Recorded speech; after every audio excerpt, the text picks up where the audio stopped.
26শে বিধানসভা নির্বাচনের আগে তুলে নিল বিজেপির বোলপুর সাংগঠনিক জেলা সভাপতি সন্ন্যাসী চরণ মণ্ডল ও লোকসভার প্রার্থীর নিরাপত্তারক্ষী। কটাক্ষ তৃণমূলের।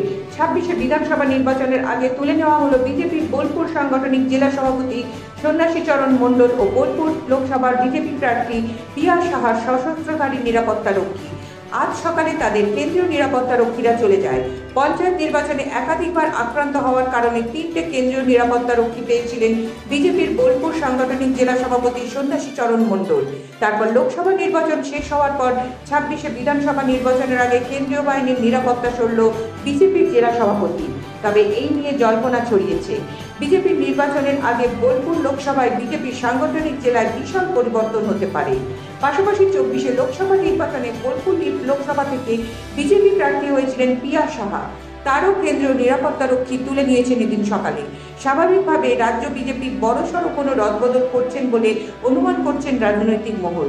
তবে এই নিয়ে তৃণমূলের নানুর ব্লক সভাপতি সুব্রত ভট্টাচার্য কটাক্ষ করে বলেন, তৃণমূলের কেউ তাকে আক্রমণ করেনি, তিনি নিজের নিরাপত্তারক্ষী নেওয়ার জন্য মিথ্যাভাবে নাটক করেছিলেন।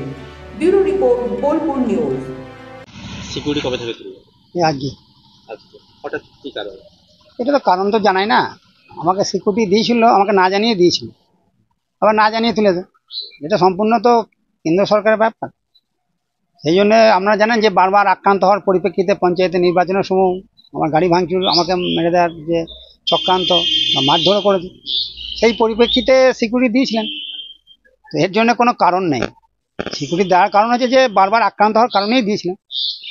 সামনের যে রদবদল রয়েছে বিজেপি, কোথাও কি সেই চিন্তা ভাবনা রেখেছি? না, এটার জন্য তো কোনো বদল হতে চলেছে না, সেই ধরনের কারণ নাই। এটা এমনিতেই আমাদের এখানে শুধু এককভাবে নয়, প্রায় 32 জনের সিকিউরিটি তুলেছে, আবার প্রয়োজনে সিকিউরিটি দেবে।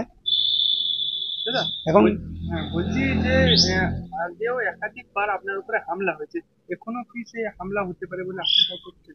হামলা তো তৃণমূল কংগ্রেস তো বারবার হামলা করেছে এবং এরপরেও হামলা করতেই পারে। সেই জন্য আমি পরোয়া করি না।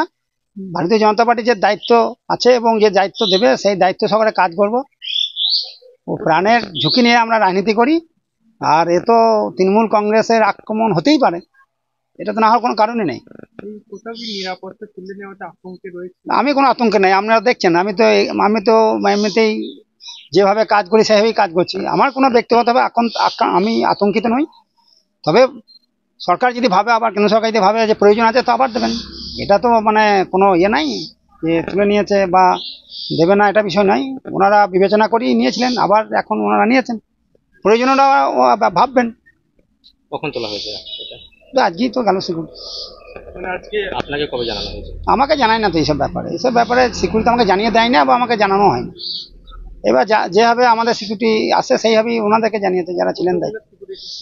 কতগুলো? বর্তমানে 3 জন ছিলেন। 3 জন, মানে 3 জনই আপনার? হ্যাঁ, 3 জনেই আমার। 3 জনকেই তুলে নিয়েছে? ষষ্ঠ পর্যন্ত তুলে নিয়েছে। হ্যাঁ। কোথাও নিরাপত্তাহীনতায় তারপরে ভুগছেন, মানে আবার?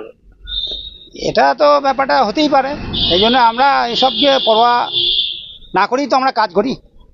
সামনে তো বিধানসভা নির্বাচন, প্রয়োজনে আবার সিকিউরিটি ওনারা দেবেন। এখন নির্বাচনের আগে অনেক কিছু হয়। আমাকে তো অনেকবার আক্রান্ত হয়েছিল, কিন্তু আমাদের পঞ্চায়েত নির্বাচনে মার খাওয়ার পরিপ্রেক্ষিতে, গাড়ি ভাঙচুর করার পরিপ্রেক্ষিতে এটা দিয়েছিল। সেই জন্য আবার তো ভাবনা চিন্তা করবেন, ওনারা দিয়েছেন, ওনারা ভাবে যা ভাবছেন সেটাই ব্যাপার, আমার ব্যক্তিগত কোনো বিষয় নয়। কিছু আবেদন করবেন কেন্দ্রীয় সরকারের কাছে নিরাপত্তা? তো এখন ব্যাপারটা কি আছে, তো এটা তো আবেদন করে তো আমি নিই নাই, এটা বুঝেছিলেন, দিয়েছিলেন, তো প্রয়োজনে এটা হতেই পারে আবেদন।